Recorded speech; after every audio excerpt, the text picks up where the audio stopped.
Le feuilleton du groupe hospitalier mutualiste de Grenoble se poursuit en 2021. Association d'usagers et représentants du personnel portent plainte contre la gestion du repreneur, le groupe Doctegestio.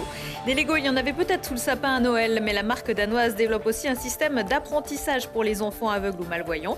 Pour la France, ce sont des Isérois qui développent le concept. Et puis pour bien commencer l'année, un peu de sport avec le GF38 qui a repris la tête de la Ligue 2. Un bon début de Dakar pour Alexandre Giroud et son quad. Et le FCG qui de son côté va devoir passer la 5e. Bonsoir à tous, je suis ravie de vous retrouver pour ce premier JT de l'année sur Télé Grenoble et je me joins évidemment à tous mes collègues pour vous présenter nos meilleurs vœux pour cette année 2021 que l'on espère tous moins compliquée que la précédente. En ce début d'année, il y a certaines choses qui ne changent pas, comme la mobilisation autour du GHM de Grenoble, le groupe hospitalier mutualiste vendu en 2020 par la mutuelle Adrea au groupe Doctegestio. L'objectif pour les usagers, mais aussi salariés, c'est toujours de faire annuler la vente, avec notamment une nouvelle procédure et, si possible, un gros coup de main de la métropole.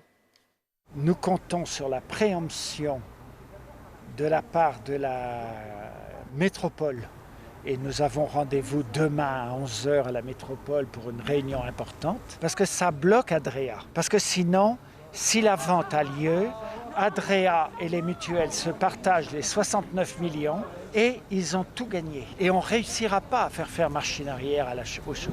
Et deuxièmement, l'objectif, c'est qu'on aille à l'annulation des assemblées générales du 9 octobre et Adrea et la MFI reprendront leurs responsabilités et il y aura des exigences qui leur seront posées pour faire le choix d'un autre acteur pour la reprise du GHM. Nous menons un dossier au tribunal d'instance contre l'établissement, le groupement hospitalier mutualiste de Grenoble, pour délit d'entrave, pour non-respect des articles qui sont qu'effectivement le CSE doit être informé, consulté avant toute nouvelle organisation mise en place de l'établissement. Aujourd'hui, Doctegestio met en place des logiciels en fait, qui sont les logiciels du groupe. Et il les met en place au sein du GHM et il les met en place sans information, consultation. Nous, quand le Doctegestio est arrivé le 9 octobre, avec tout ce qui s'est passé, on ne s'est pas opposé à sa venue, on n'a pas fait de grève, de manifestation parce qu'il nous promettait, il s'est engagé pour le maintien des salaires, de la convention collective, des statuts, de tout ça. Mais aujourd'hui, le résultat, on l'a vu, c'est que ça a provoqué effectivement des risques psychosociaux parce qu'il y a des salariés qui sont mis en arrêt maladie, des salariés qui sont en burn-out, des salariés qui pleurent. Et ça, pour nous, c'est pas normal. Ce 4 janvier, c'était aussi la 20e journée mondiale du braille. Cette écriture vieille de 200 ans continue d'être utilisée par les personnes aveugles et malvoyantes dans 147 pays dans le monde. Depuis quelques années, la fondation Lego a créé des Lego en braille à destination des enfants. Ce sont 2 Isérois qui ont été chargés de réaliser le manuel pédagogique pour ces Lego qui ont vocation à être utilisés dans le monde entier. Charlotte Faulkner.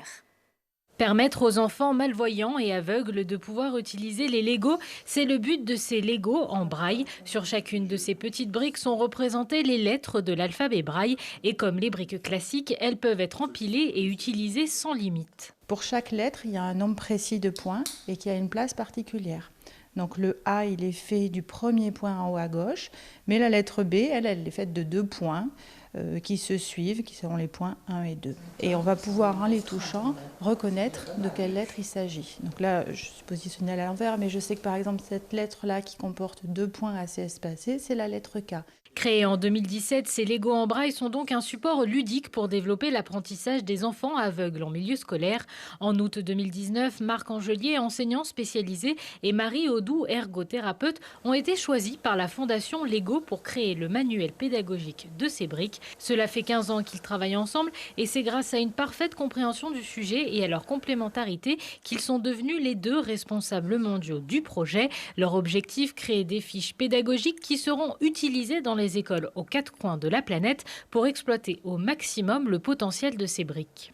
Donc on rédige des fiches pédagogiques qui sont des fiches d'idées et de jeux. Par exemple, qu'est-ce que je peux faire comme jeu si j'ai un enfant qui ne connaît pas les lettres A, B, C, D, comment je vais pouvoir lui faire apprendre les lettres et jouer avec, à construire des petits mots. Au départ, ça peut même être des activités toutes simples qui vont être des activités de de dénombrement, compter combien il y a de points sur chaque brique et puis les trier.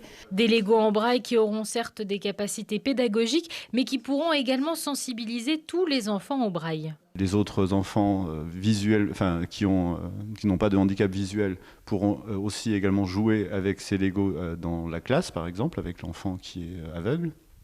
Et donc ça crée un intérêt positif également par rapport au braille et au Lego. Ces Lego braille seront disponibles dans 21 pays dans le cadre scolaire à destination des enfants entre 4 et 18 ans. En France, la distribution de ces petites briques a commencé depuis octobre dernier. Et Marc et Marie ont également créé Les Aventures d'Alba, 4 livres en braille pour enfants. Ils sont aussi les seuls réparateurs en France des machines à écrire en braille Perkins. Elle avait été retrouvée dimanche soir dans le quartier de la Monta à Saint-Égrève avec un couteau de cuisine planté dans l'abdomen. Entendue par les gendarmes ce lundi matin, la jeune fille de 16 ans a commencé à expliquer qu'elle s'était fait agresser pendant qu'elle faisait son jogging par un homme qui avait pris la fuite. Puis l'adolescente a finalement avoué avoir acheté ce couteau et s'être elle-même infligé cette blessure dans le but de mettre fin à ses jours. Son pronostic vital n'est pas engagé. La spéléo, un sport qui se pratique été comme hiver, mais pas sans risque. Une importante opération de secours engageant 70 secouristes a été déclenchée dans la soirée de samedi à dimanche pour dégager un spéléologue coincé par 250 mètres de profondeur dans la cavité des Saintes-Glaces sur la commune d'Autran-Mé-Audre. Le spéléologue participait à une sortie avec 3 autres personnes. Blessé au genou, l'homme de 34 ans ne pouvait plus progresser sous la terre. Il a pu rentrer à son domicile dans la journée. C'est l'une des seules remontées mécaniques des Alpes à avoir le droit de fonctionner en ce moment. Mais l'heure est à la révision d'hiver pour le téléphérique de Grenoble. Les bulles sont fermées au public depuis ce lundi et jusqu'au 29 janvier.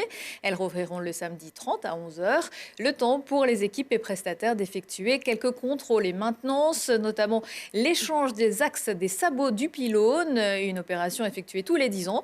Le contrôle magnétographique des câbles porteurs sur les sabots et les soudures, mais aussi vidange ou encore échange des filets de rattrapage. À présent, une image que l'on souhaiterait ne plus voir. Ce sapin abandonné entre 2 poubelles sur un trottoir grenoblois. Alors que, comme chaque année, Grenoble-Alpes Métropole organise une collecte de sapins pour les arbres de Noël qui nous ont accompagnés pendant les fêtes. Jusqu'au 29 janvier, des points de collecte sont installés sur 13 communes. Tous les sapins naturels sans décoration ni pot sont acceptés. Les arbres seront transformés en broyat et compost. Dans le pays voironnais, la collecte s'effectuera le jeudi 7 janvier dans certaines rues du centre-ville de Voiron, Rives, Tullin, Moiran et Vorep. Pour les autres, ce sera en déchetterie. Et puis dans le Grésivaudan, le dépôt se fait chez certains commerçants et également en déchetterie. Ils n'ont pas attendu la nouvelle année pour se mettre au sport et prendre de bonnes résolutions. Des nouvelles de nos sportifs isérois avec Lucille Dailly. C'est la sensation de ce début d'année. Le Grenoble Foot 38 est en tête de la Ligue 2. Les footballeurs grenoblois ont repris la tête du championnat à 3 en remportant justement le duel au sommet face aux Troyens, 2-0. Le GF 38 affirme ici son statut de favori pour la promotion en Ligue 1. Mais prudence et patience. Le FCG Rugby va tenter de redresser la barre après une bien mauvaise moitié de saison. Les Grenoblois restent sur 2 défaites, une à domicile contre Biarritz, puis une à l'extérieur contre Angoulême. Rien n'est assuré, ils sont 12e de Pro D2 avec 28 points de retard sur le leader Perpignan et seulement 4 points d'avance sur le premier relégable. Ça commence fort pour Alexandre Giroud, le pilote de quad grenoblois qui avait dû abandonner l'an dernier après avoir cassé son moteur. Il s'est cette fois adjugé la victoire du prologue du Dakar et il a terminé la 2e étape à la 3e place. Et puis ça y est, Tex est reparti. Le hockeyeur grenoblois qui était rentré à Grenoble en attendant la reprise de la Ligue nord-américaine n'aura pas pu jouer devant ses supporters, si ce n'est à travers l'écran de Télé Grenoble en décembre. L'attaquant a été rappelé par son club des Blue Jackets de Columbus qui reprend l'entraînement, pendant que les brûleurs de loups font de même pour une Ligue Manus encore incertaine. Et sachez aussi que le GF 38 se déplacera mardi soir à Clermont, sans oublier pour le reste G-Sport à 18h15, 20h15, 22h15 ce lundi avec les Amazones du FCG autour de Lucille Dailly. C'était une battante élégante. On a appris le 30 décembre la disparition d'Eliane Barassetti des suites d'une longue maladie. Figure de la culture en Isère, elle avait été secrétaire générale de la Maison de la Culture de Grenoble au temps du Cargo avant de prendre la tête de la Rampe à Échirolles. Elle avait terminé sa carrière comme directrice du Grand Angle de Voiron de 2014 à 2018. Avant cela, Eliane Barassetti avait accepté la proposition de Michel Destot de devenir adjointe à la culture à la ville de Grenoble. L'ancien maire a souligné dans un communiqué la disparition d'une grande et belle dame qui avait donné à la ville un cœur et une âme artistique vibrant aux diversités culturelles du monde.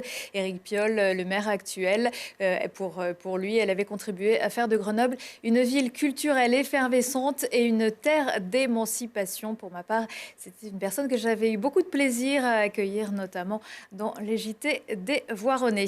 Prochain rendez-vous avec l'actu dans 1 heure et en replay sur télégrenoble.net.